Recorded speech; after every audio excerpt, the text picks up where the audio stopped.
your fresh and unbiased voice in American politics. Hey guys, welcome to another video, Purple Political Talk here. And in today's video, we're going to be taking a look at the 2020 538 presidential forecast, doing a kind of a last minute what's going to happen analysis on this election, and taking a look at what the forecast says just a mere 4 days away from this presidential election. So before we get started, please remember to like, subscribe, and turn on post notifications to be up to date with our latest content. So let's get started. So right now, the 538 forecast, for the whole of this election season has been pretty reliable, where they have a lot of different ways of getting data, and it seems like somewhat of the least unbiased ones. You could say that a lot of these forecasts are somewhat biased, and again, remember, these forecasts are pretty symbolic. They give Hillary Clinton a very big chance of winning on election day, so keep that in mind. However, 538 has had very good data, and they present the data in a very good way, which is something good regardless to see of how scientifically experts and analysts expect this election to go. So currently, they have Biden favored to win this election. So their ratings go like slightly favored, very highly likely. And right now, this is a pretty good rating for the former vice president. Very strong numbers that we're seeing on his part. And overall, you're seeing, like, generally speaking, if you put a lot of random scenarios up there, the chances are that Biden will be the winner. And you also have to take in consideration, like they're saying here, the latest news. So right now what we're seeing is really like the droughts and like the wildfires in California. The polls are low at this point, and the race is closing up, and we're the home stretch. This is going to be the biggest news. Home stretch of the election. COVID-19 and all that coverage is somewhat taking a stop, as most of the mainstream media, which is truly what manipulates, whether it be a good or bad way, the information, the information we're getting is a lot of election heavy stuff. Biden speaking here, Trump is speaking there, Harris is speaking there, Pence is over there. That's kind of what we're getting. And generally speaking, that doesn't really have a very big impact on the election. We do have, actually, though, kind of the FBI. They're investigating Hunter Biden right now. So that hasn't really come up in the news that much, and we've only heard that on like Fox and like some of the more right-wing news sources. However, if that were to come up, that would probably change the election like by a little bit. However, we're still 4 days out. Keep that in mind. So just taking a look at the forecast at a basic level. Currently, Trump has a 10 in 100 chance of winning, a 10% chance, while former Vice President Biden has an 89% chance. The odds are on Biden's side, with there is a 1% chance we do have an electoral college tie. To be honest with you, that would be a very, very interesting scenario. And if that ends up happening, well, get ready for all hell to break loose around the nation. So that is one thing we must consider. Now, when it comes to Biden, he's doing pretty well in most areas of the country, and he's doing pretty well in the Rust Belt. He's doing pretty well in the Sun Belt, and all those things add up together to give him pretty good chances to the presidency. Donald Trump's pathways, why is he at like such a low number? Realistically speaking, it's about him, the pathways locking up a little bit than rather him losing by a blowout. So here's the thing. When it comes to the popular vote, for example, we're seeing the chances of Trump winning that almost 0 to none.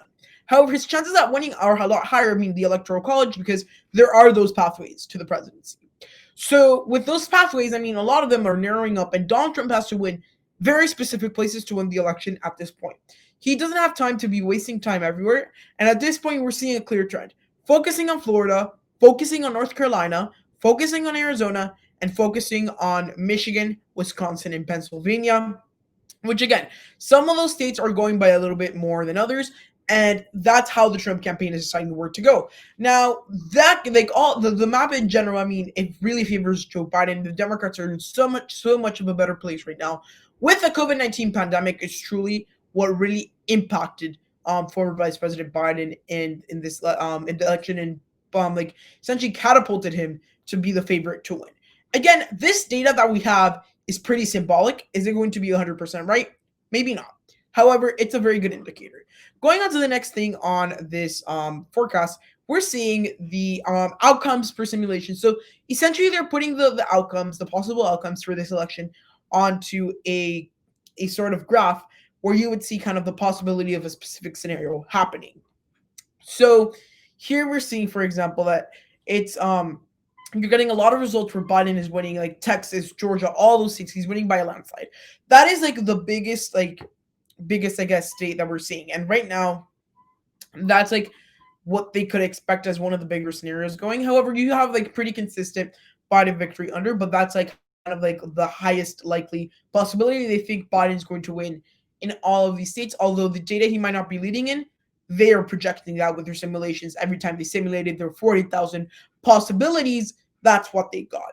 Now, when it comes to the other smaller scenarios, we're seeing again a lot for Biden. And at this point in time, you can see and you can tell this is a great way to visualize how Trump is behind in this election, that these are the only possibilities that he has.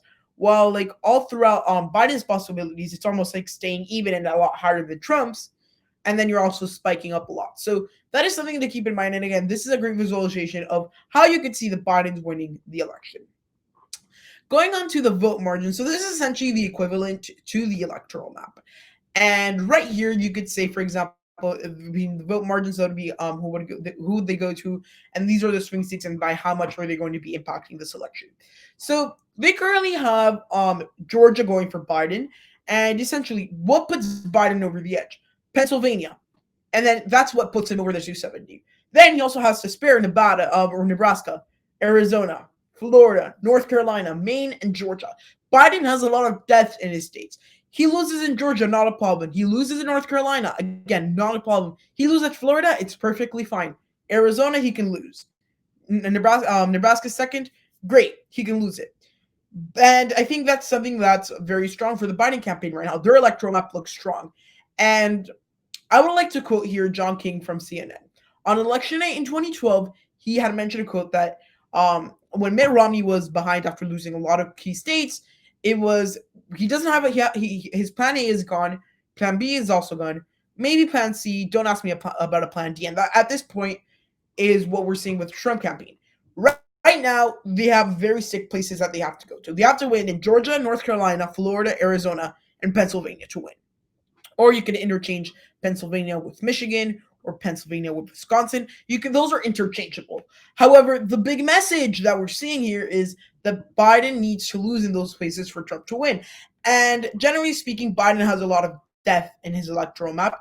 And I mean, according to this, he's winning Pennsylvania by around 5 points. Arizona going by around 2. Florida, it's narrowing up a lot. It's about 2 points as well. North Carolina, 2 points.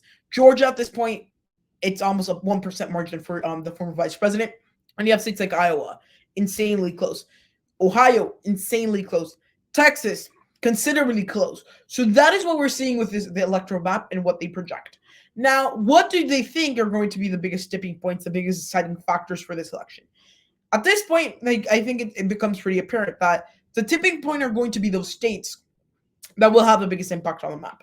Pennsylvania and Florida are those two states, and I agree with this, that Trump needs to win in these places. And if Biden wins in these places, chances of Trump losing are high. And that's going to almost hand Biden the election. I mean, Trump can afford losing in Arizona, for example. He can afford losing in Wisconsin. He can afford losing in Michigan. He cannot afford losing in Georgia. He cannot afford losing in North Carolina. He cannot afford losing in Pennsylvania. He cannot afford losing in Florida. You have to keep those things in mind. So that is one thing that we must see, that even though, I mean, we're seeing the former vice president do very well. I mean, if he loses those certain states, like he loses Pennsylvania, he loses Florida, and he loses North Carolina, it's going to be tight. And Georgia at this point, because he's also leading according to this metric. So that is something that's very interesting. Now, I think the best thing about this forecast is that it shows us how the election has changed over time and how it has looked over time. And this forecast was launched June, so Donald Trump was already down from his uptime highs. However, I mean, something interesting that I forgot to mention earlier in the video, Donald Trump's approval ratings are pretty high. They're at 48%. So that's something that's very interesting. So at this point in time, for example, you saw in the middle of June, Biden doing pretty well. I mean, Trump was down 80%. A lot of people thought that was the end of Trump and you're going to see this huge blowout on election day. That later started to dwindle down a little bit until like beginning of September, where Trump was doing relatively good. He was at like a 30% chance. Came the debates, or rather kind of like little leading up to the debate, but then the debates came, Donald Trump flunked a lot, and then ever since, according to these forecasts, he hasn't been able to get up. He is like one of his force point in this election, according to the forecast, which, I mean, it is not great for him. Now, taking a look at the electoral votes, I mean, every time that you look at one of these forecasts, you have to think the purple areas is truly what's going to be kind of what's going to show you what are the possibilities of like either candidate winning in both places, so or in a lot of places. So if the two lines fall in the purple, the election is going to be very contested. However, right now the lines are far away from the purple. There's like a little bit of a chance of Trump like winning the election. However, it's not that big. And at this point, that should be something that's worrying for, I mean, the Republican Party, because Donald Trump only has 4 days to make up any loss, any loss that he has to.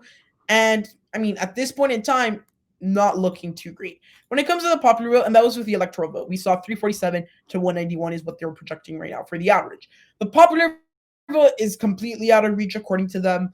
You're seeing almost with the former vice president with almost like a 7-point lead they're projecting, which is again pretty strong.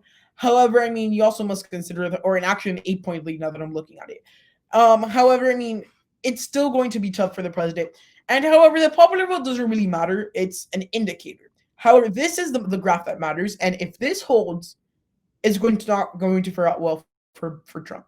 I think Trump is actually doing a lot better than a lot of people are crediting him for. For example, the forecast, I think they're underestimating Trump by a lot. I think the election will definitely be a lot closer. It'll probably fall under like this range right here. Like that's with the electoral vote. The popular vote, I think, is going to be a lot bigger margins for the former vice president, since a lot of these blue areas are getting bluer. Think about California, about New York. A lot of those areas are going to be saturated with blue vote. Now, going on to some of the scenarios they give us of things that could happen or not happen. And it's kind of the possibilities of like other electoral possibilities happen. So currently, they give Trump a 3% chance of winning the popular vote, while they give Biden a 97% chance. That's insane. Trump winning more than 50% of the popular vote, they give him 2% chance. Biden, they give him a 95% chance. Trump wins in landslide, almost impossible. They only give him a less than 1% chance. Biden winning in landslide, somewhat likely, 13% chance. Pretty good chance. Trump wins the popular vote, but loses the electoral college, less than 1%. Trump wins the popular, or Biden wins the popular vote, loses the electoral college, 7 and 10%. So again, that scenario is still possible. However, not that likely. No one wins in the electoral college. I mean, that's like the election going to the House, less than 1% chance. Trump flipping a state, 23%. Biden flipping at least a state, there's almost like a 98% chance of that happening. There's a less than 1% chance of the map staying the same from 2016. And the election will be based on recounts, 5% or 4%. So that's somewhat likely. So at this point, 538 gives the races, the closest ones, the categories to Iowa, Ohio, Georgia, North Carolina, Texas, Florida, Arizona, Pennsylvania, and Nevada. We're seeing a big battle in the Sun Belt.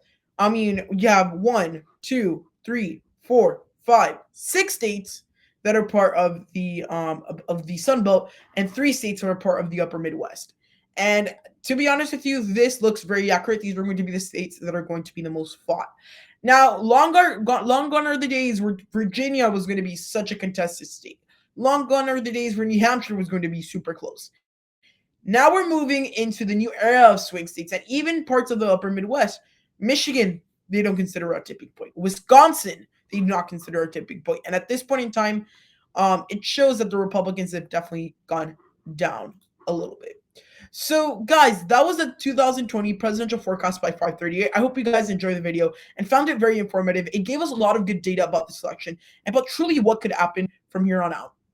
And at the end of the day, it showed us the whole election kind of as a whole and how it transpired. So, guys, hope you enjoyed the video. If so, please give it a huge thumbs up, like, subscribe, and turn on post notifications to be up to date with our latest content. Hope you enjoyed the video, and goodbye.